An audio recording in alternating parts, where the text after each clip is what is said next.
දුර්ලභංච manussත්තං පින්නතුනි මේ මනුස්ස ජීවිතය කියන්නේ හරිම දුර්ලභ දෙයක්. අපිට මනුස්ස ජීවිතයක් ලැබෙන්නේ බොහොම කලාතුරකින්. පින්නතුනි මේ මනුස්ස ජීවිතය කියන එක එක්තරා පරීක්ෂණයක්. මෙතනදී පරීක්ෂා කරලා බැලෙන්නේ අපි කොහොමද මේ අපිට ලැබිච්ච මනුස්ස ජීවිතයට මුහුණ දෙන්නේ කියලා.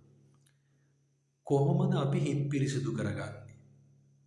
පිනතුනි අපිට පින් කරගන්න, පාරමී ධර්ම පූර්ණය කරගන්න, ගුණ පුරන්න, සිල් රකින්න, ගුණ පුරන්නයි මේ මනුස්ස ජීවිතය ලැබිලා තියෙන්නේ. සංසාරේ එක එක පින්නතුන්ගේ පාරමී අරමුණ වෙනස්. කෙනෙක් බුදු බව පතන්න පුළුවන්. තව කෙනෙක් පසේ බුදු බව, නැත්තම් අරහත් භාවය, ඒ වගේම සක්විති රාජ්‍ය, සක්‍ර දිව්‍ය රාජ්‍ය, නැත්තම් මහා බ්‍රහ්ම තනතුර. මේ වගේ සංසාරේ විවිධ පාරමී අරමුණු තියෙනවා.